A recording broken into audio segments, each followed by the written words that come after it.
Now before I start, I do want to clarify here that this video is not aimed at any one specific individual, unless of course you happen to be doing all of these things, in which case feel free to take it on board. Oh my god, hey, welcome back to my theatre-themed YouTube channel. My name is MickeyJo and I'm obsessed with all things theatre. If you're meeting me for the first time, I'm a professional theatre critic here on social media, by which I mean I earn a living by doing theatre criticism, by reviewing shows that I am invited to go and see by the people working on those shows. I spend most of the year reviewing theatre in the West End in London, where I am based, but I also, as of the last few years, travel internationally to try and see as much as possible in New York and some other interesting places as well. In fact, as I film this, in a couple of hours from now, I'm about to head up to Edinburgh in Scotland for the Edinburgh Fringe Festival, where I plan to see upwards of 50 shows in about 10 days. Stay tuned for all of that coverage coming very soon to my YouTube and other social media channels. Make sure you're following me for all of that theatrical goodness. But today I want to go some of the way towards answering one of the questions I get the most often. And that question is, how do I become a theatre critic? And in terms of like the legitimate and traditional pathway, I'm not necessarily the person best situated to answer that question, because I have forged a very unconventional professional route into the industry. And I will defend my use of the word professional, because in addition to deriving an income from reviewing theatre here on YouTube and on Instagram and on TikTok, I've also been published as a freelance critic for Broadway World UK and for What's on Stage, and I've written feature pieces for London Theatre Magazine as well as Musicals Magazine. I'm actually in this month's issue of Musicals Magazine. You can find it at Waitrose and WH Smith, but people do often ask me some variation of this question. How can I do what you do? How can I get better at reviewing theatre? What are the important things for a young, emerging, aspiring theatre critic to know? And there's lots of advice I can give to those people, and there are plenty of positive things that I can say in terms of like trusting your own voice and uplifting what you love and letting your passion come through whatever it is that you are doing. But for today's video, I want to frame it a little bit differently and offer some cautionary tales about what not to do. Because I have to believe we all start with the best of intentions, but even seasoned, established, professional critics who've been working for years in newspapers, perhaps deliberately, fall into some of these very bad practices. And I don't want to sound sanctimonious and like I'm suggesting I have all the answers. I'm still learning every single day. I'm editing footage that I've put together thinking, oh, I didn't quite articulate that the way that I wanted to, or this makes it sound a certain type of a way, and that feels a little bit irresponsible, that feels a little bit unclear. Criticism, I think, is inherently creative, and with any kind of a creative process, it's going to be honed and refined and developed over time. You will get better as you do more of it, which is why my first piece of advice is usually just start reviewing, just start doing the thing. And I will also say that almost all of these lessons, almost all of these things to avoid are things I have done at some point in the past. Some things I still see other people doing, but for the most part, they do also come from experience. So today, I'm going to warn you about the 10 things not to do when you are reviewing theatre. But before I do, if you want to do exactly what I'm doing, which is reviewing theatre on social media, you might need a few other tools to help you do that as well. And I'm only really talking about the content of your reviews today and what it is you actually say about a show. But if you want to become a theatre influencer or use social media to help share your theatre criticism, which is pretty important in today's landscape, here is something else that might help you. So brilliantly, today's video is sponsored by Skillshare, which is the largest online learning community for creatives. And right now they are welcoming new users to seize the season and use this summer to grow creatively. There are so many different resources and learning pathways available on this platform, including several that are very applicable to today's video, including how to start your own YouTube channel and the key to finding success on this particular platform, also how to write creatively and engagingly, how to grow your own business, how to use social media in order to help boost that business. They can also help you maximize your productivity and organization, or if you'd like, something completely different. When I started on YouTube, and you can go back through my old videos and find this out for yourself, it was very much learning by doing, and if I had a resource like Skillshare available to me, I dare say that process would have been a lot easier and a lot faster. And honestly, talking to a camera is my favorite part of it, but when it comes to video editing, there's still plenty for me to learn. And actually, since I've been creating more travel content recently, even though most of my experience is in sit-down review style content, I decided to check out this course about how to make exciting and authentic travel vlogs. So stay tuned for my exciting travel vlogs. So if you want to spend your summer fostering your creativity and you thrive by taking on knowledge from watching videos online and that kind of a learning interface, which I dare say you do if you're watching this video right now, then click on the link in the top of the description and the pinned comment under this video, because the first 500 people to use that link can get a 1-month free trial of Skillshare. and there is plenty you can learn in a month. Then once you've done that, let's talk about how not to be a theatre critic. So I don't think I'm going to give these in any particular order of importance, but the most egregious one that jumps out to me, that's like, there's been discourse about this a lot, is to do with how we talk about performers in reviews. And I think when people think about like reviewing a piece of theatre, this is the most obvious thing that they default to. Like, you're saying whether or not a show is good, but you're really saying whether or not the actors did a good job. And that's the thing that people, I don't know, feel the most uncomfortable around, because it's talking about an individual and their performance and something quite exposing and vulnerable. You know, they're going on stage, they are performing, and so to commit to paper or to a video or to whatever and say this was bad feels quite shocking to people. And there are a couple of thoughts that I have about this. And this first one I only realized really, I think, within the last couple of years, and it unlocked so much realization for me. And that is to say, when you are reviewing a performance by an individual, for example, because I saw it last night, Dolly Levi in Hello Dolly, played by Imelda Staunton, you are not actually reviewing a performance by an individual, because that performance you're seeing on stage, Imelda as Dolly, is not the work solely of one individual. She did not get there by herself, as Kamala Harris would say. She did not just fall out of a coconut tree. She is the product, or that role and that performance is the product of collaboration. Now, as it happens, I thought Imelda's portrayal of Dolly was glorious, but if I was to say that I thought there were shortcomings with the performance, or I thought that tonally it wasn't quite in the right place, or it had its flaws, or it didn't really connect with the material, or it didn't seem to match the rest of the show for whatever reason, that wouldn't be solely her fault or her responsibility, because it's the product, at the very least, of performer and director. They have collaborated on that performance to get it to the stage. But there are also like an entire creative team's worth of people. There are assistant directors, and there are accent coaches, and there are vocal coaches, and there are intimacy directors and fight directors, as well as the other performers on stage. Everything is inherently collaborative within the theatre. So almost anything that you are talking about, you are not talking about the work solely of one individual. And it's important to use your language to reflect that. You shouldn't say like, Imelda did, if she were to, a terrible job, or this lighting designer did a terrible job. You talk about the product rather than the individual. At least I think so. And you can still attribute it to them, because that's the way that these things are credited. You can talk about the direction by Dominic Cook. You can talk about this person's work, but we also can't really say with confidence how much was created by one person. You don't know where these ideas come from in a rehearsal room. I've spoken to actors off the record candidly, and I've said, oh, I thought the direction was great. And they've said to me, well, you know, it's a good thing that we all came up with a lot of ideas, because the director wasn't providing us with much to work with. And everyone has a different perspective on this within a rehearsal room.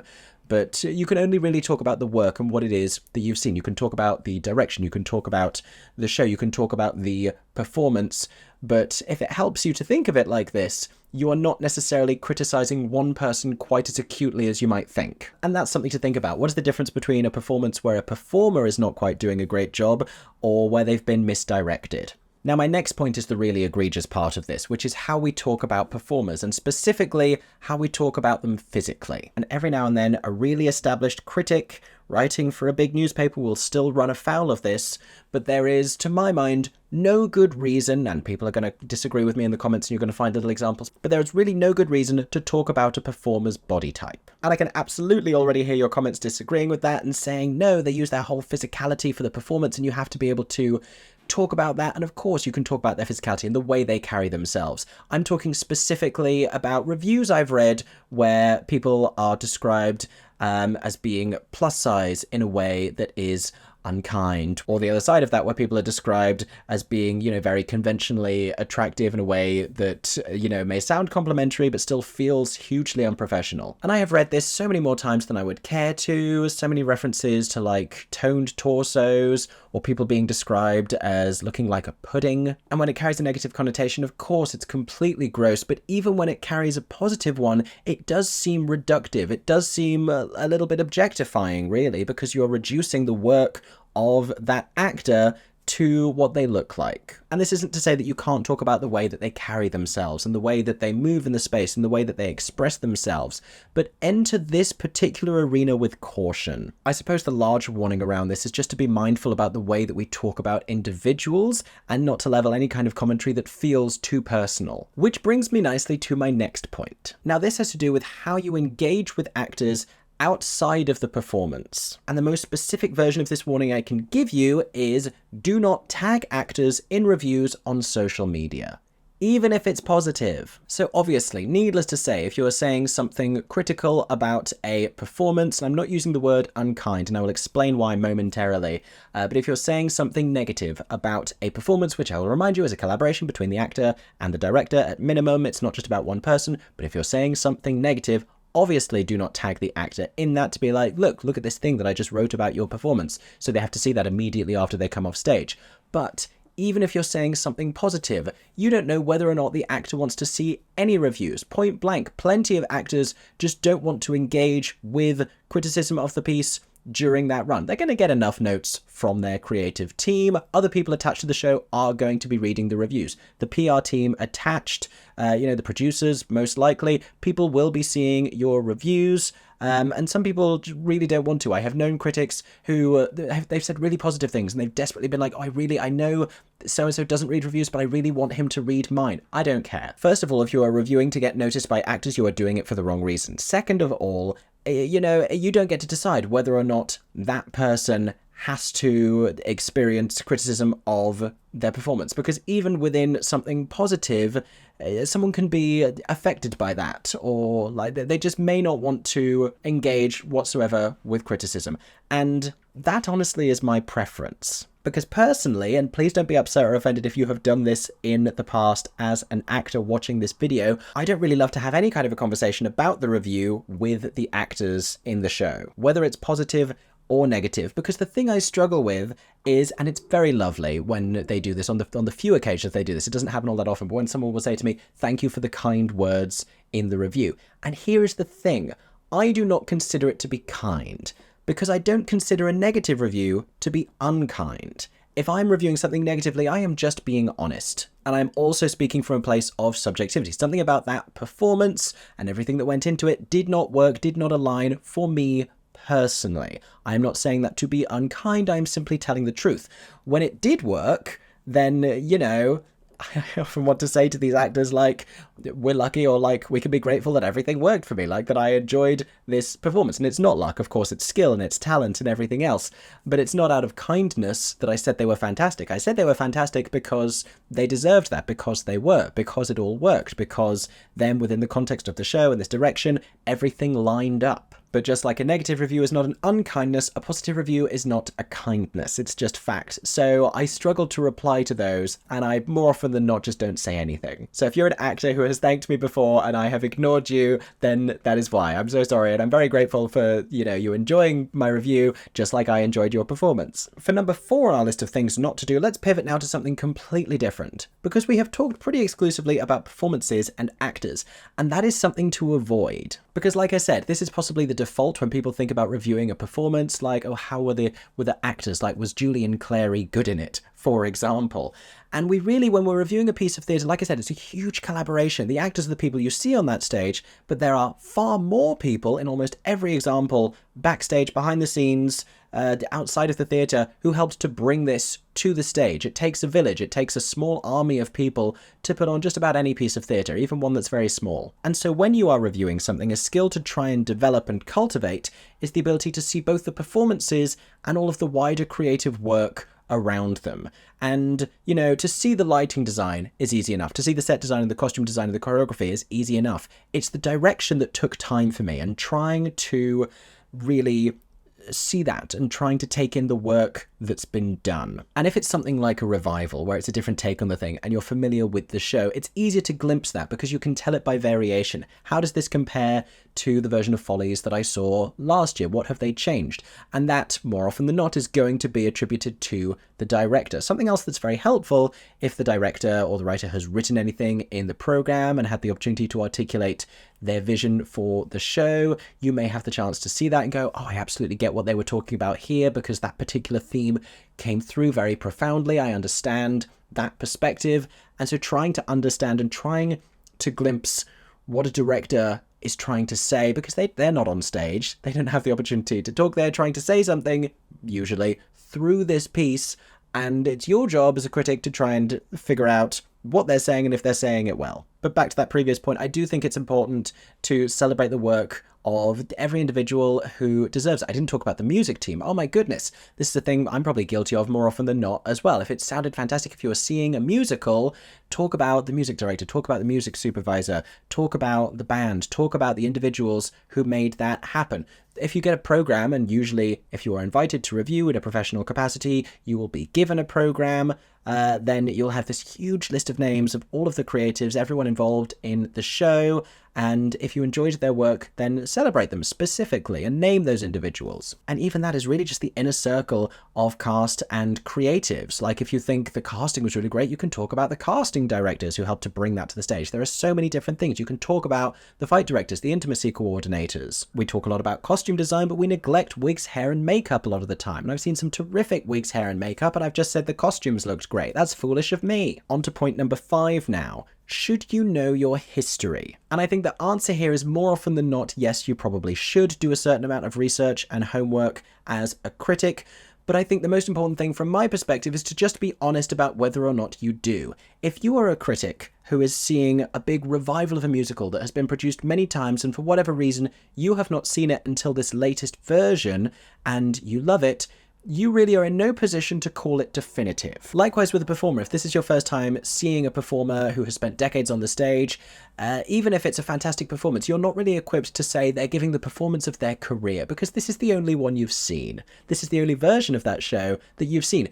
You aren't situated to call it definitive, but there is no shame, there is no issue in saying within your review, this was my first exposure to the show. This was my first time seeing it. I didn't have a familiarity with the film it's based on, with the original Broadway version, with the cast recording, whatever that may be. Just be honest about where you're coming at it from, and don't try and sound like you're, some theatre snob who knows and has seen everything. And I've made some videos here on YouTube where I probably sound like a snob because I've said, I have seen this version and this version and this version and this version and this version. And I have made others where I've said, I actually, even though it's been around for decades, I do not know the show that well. Hello Dolly. This was my first time seeing Hello Dolly. So I looked at recordings, I looked at previous versions because I knew that this version incorporated some things from the film. So I looked at both scripts and compared so I would be able to speak about the differences. But then something like Cabaret, I've seen 3 different productions of. The musical High Society, for whatever reason, I've seen 3 different productions of. I think it's only been produced professionally about 3 times in the last 20 years in the UK. For whatever reason, I saw all of them, but that situates me to give a slightly different review. The other part of this is, do you see the film before you see the show the film is based on? And I made the decision when I went to go and see the new David Ives and Stephen Sondheim musical Here We Are off Broadway last year, not to see the 2 Buñuel films that the show was based on. And some people said that this was a mistake, and it probably was. Ultimately, the biggest factor was that I did not have time to. I have way less time than it may seem like I have, because all of this takes a lot of time to put together. And in a perfect world, I probably would have. And if I have the opportunity to see the show again, perhaps I will watch the films first and then return to it with a different kind of a mindset. However, I have 2 schools of thought here. 1, is it a critic's responsibility to familiarize themselves with the source material? Probably yes, but 2, is it also important to advocate for the audiences who haven't seen the film? Because, is this show being produced as a standalone show that people ought to be able to enjoy in its own context, or is it a companion piece? I don't think anything ought to be a companion piece. I think anything should be possible to enjoy in its own context. Should you be able to go see the Stranger Things play without having seen the TV series? I know lots of people who have and who enjoyed it.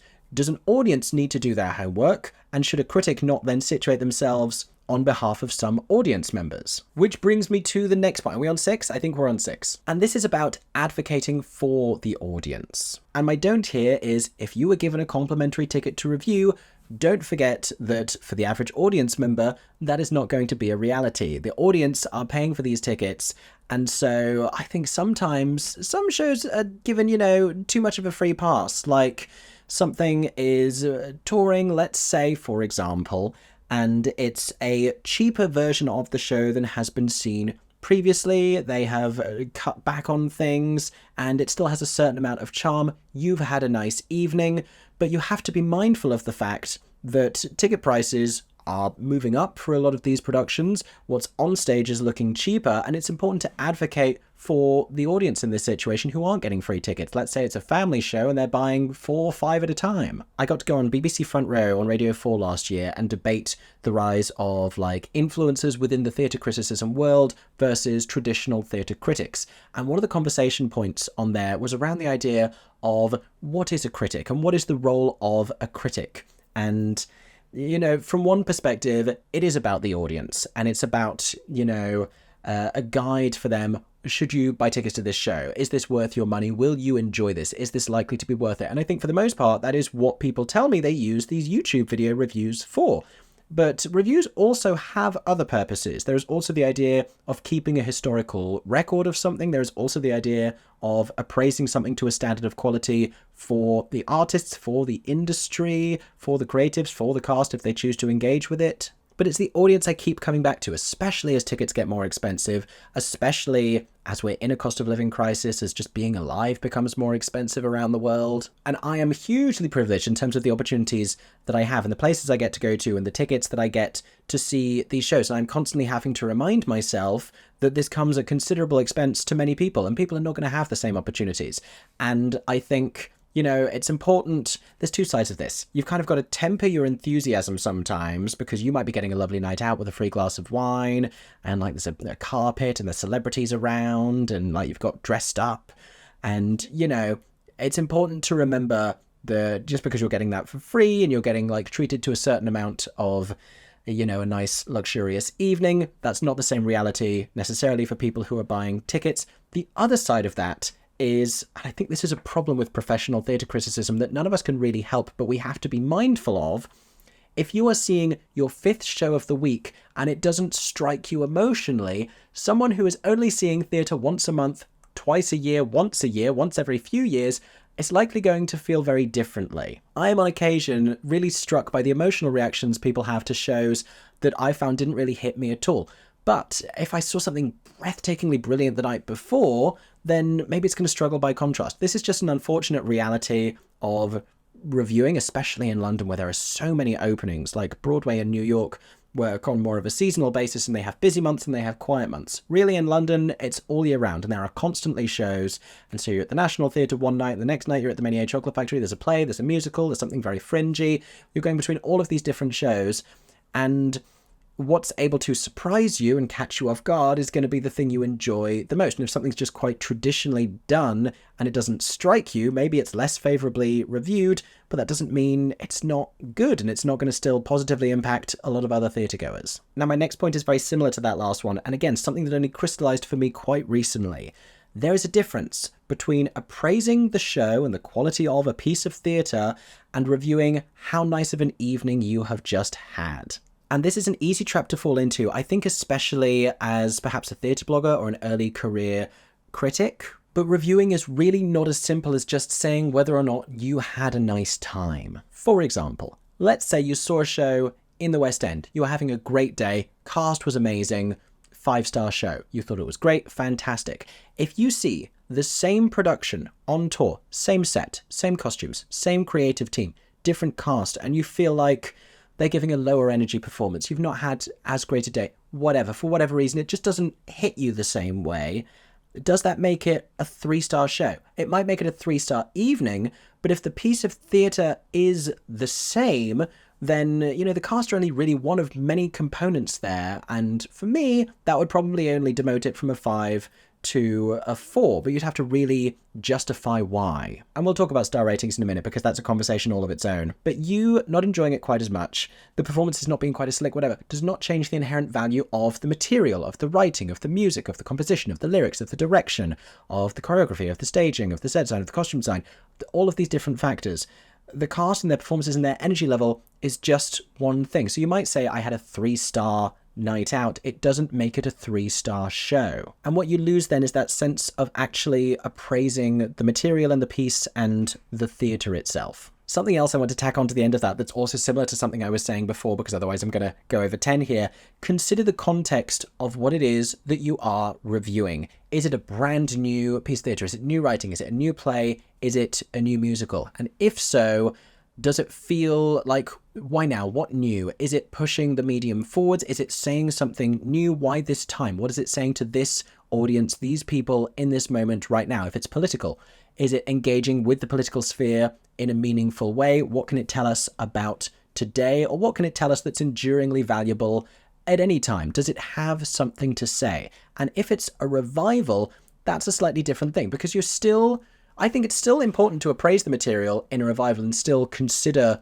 the composition and still consider everything that has gone into the original piece. And you can still talk like, listen, you can go see Shakespeare and you can still say whether or not like you thought it was one of the stronger Shakespearean plays. But for that particular production, more work will have been done around framing it in this new way. What does this new production have to say about it? And probably, and if you have the opportunity to, you ought to familiarize yourself with some previous version of the show so that you can speak to how it has been revived and how this version differs from whatever version you've seen before. And I'm moving further and further away from this original point, but I want to add to this because it annoys me all the time that, and I'm sorry to call them out, but the newspaper critics don't really do this often as well as I would like them to. If you are reviewing a piece of musical theatre, talk about the score the same way you would talk about the script in a straight play. Talk about the score, talk about the lyrics, talk about the music and the composition. It's a huge factor. Don't just talk about the book. Now, number 9, let's talk about those star ratings. Do not be afraid of a star rating and of a lower star rating. I see so many people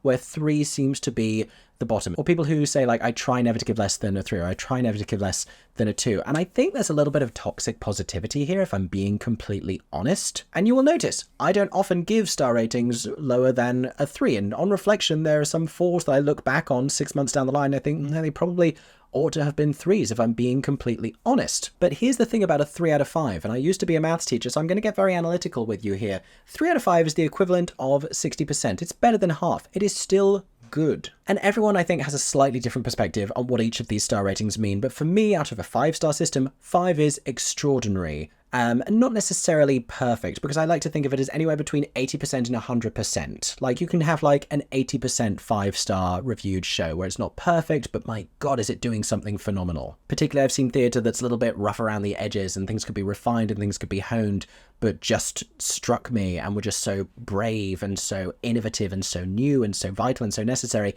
had to be a 5-star. For it to go from a 5 to a 4, there has to be at least one substantial issue. And what's substantial to you and what's substantial to me are 2 very different things. For example, Standing at the Sky's Edge, a show I absolutely love. I wrestled with this star rating for a really long time because it's an extraordinary piece of theatre. But it's the relationship of the show to its score that, and I've grown to enjoy it more, and it has its moments, but I still think it's just a little bit to its detriment. It's just a little bit too much of a shortcoming, and it could function a little bit differently with some more original music around some existing songs, because there are moments within that show where it just doesn't all synchronize for me. That's just one example. I recently gave Hello Dolly a 4-star review rather than a 5-star review because I didn't think the tone was exactly where it ought to be for a show of this kind, but I know people who really loved this production and felt very differently about it. The Lehman Trilogy is another one where I think I opted for a 4-star rather than a 5, just because I couldn't get past this consideration of this story and the fact we were seeing this story from the perspective of these men and the events that happen at the end of it, and the scope of the whole piece and the story that it chose to tell. And that's something you can consider as well. Like, you can look at the bigger picture here and think, did I even like that they took this approach to it? Sometimes when something addresses a controversial issue, that's something it's important to consider. Now, moving down below a 4-star, a 3-star is still good. And so many critics will tell you this. A 3-star is still good. And for whatever reason, it's fine. It's good. It's decent. Some people will really enjoy a 3-star, and that means more to them than you think. A lot of people don't like 3 stars, and, outlets don't like 3 stars because they think that readers don't read them, that you either want to read a 4-star or a 2-star. And I know some journalists have been encouraged to either change it to a 4 or a 2, basically. A 3-star I think is fine, but there are multiple problems or multiple shortcomings that needed to be addressed in the show. I also think if you are delivering a 3-star review, you probably do have to give some kind of a justification. With a 4, I can take it or leave it, because a lot of reviews have a strict word count, and you're not able to articulate everything. And if you just want to put praise into a 4-star review, then that's also fine. But I've read a couple of 3 stars in the past that have left me a little puzzled as to why they fell on that particular star rating. And perhaps you've seen this if you've watched any of my review roundup videos where we talk through reviews from other people about shows that I've seen. But I do think at a 3-star, you have a certain responsibility to justify why. That doesn't mean you have to talk about the star rating in the review, though. You don't have to say like, oh, I was going to give this a 4, but then I gave it a 3. You don't have to do that. Below a 3-star, then, we have the 2-star and the 1-star reviews. I find a 1-star to be irredeemable and more often than not offensive. Something actively annoys me, offends me, deeply problematic with that show, that's a 1-star review, or irredeemable, or I can find absolutely nothing to enjoy about it. I have never given like a 0-star review, but I leave myself open to the possibility. I'm never saying never. 2-star has significant problems. Found it very difficult to enjoy, lots and lots of issues with the thing, found it difficult to find positive things to say, but there are a couple of shining lights in the middle of a lot of bleak darkness. And you can look back through some of my previous reviews and see what a 2-star meant to me. This summer's Romeo and Juliet, I'm sorry to say, was a 2-star. Last summer's Aspects of Love, I'm sorry to say, was a 2-star. Have I done a 1 on YouTube? Someone remind me if I've done a 1 on YouTube. Right now I can't seem to remember. But anyway, the point is, don't be afraid of a star rating, and don't inflate your star ratings to try and get on a poster, and don't fill your review with buzzy sentences to try and get in the marketing and try and get on the posters. There's a few people playing this game. It's pointless, it's stupid, you don't need to do it. Like I said earlier, if you're reviewing to try and make actors happy, that's the wrong reason to be reviewing. If you are reviewing to try and get on a poster, to try and get on the front of a theatre, that's also the wrong reason to be reviewing. Needless to say, if you're reviewing just for the free tickets, that is also the wrong reason to be reviewing. And I know people who have said openly, like, they do this because it's the only way that they can fund going to the theatre. And you know, like, that's a reality. I don't disrespect that, but that's really only okay if you have a viewpoint, if you have something to say. Which brings us to my final point. And this don't be afraid of your own voice and the specificity of your own voice and the uniqueness of your own voice. And I mean that in 2 different ways. I mean literally how you speak and how you write and how you deliver a review.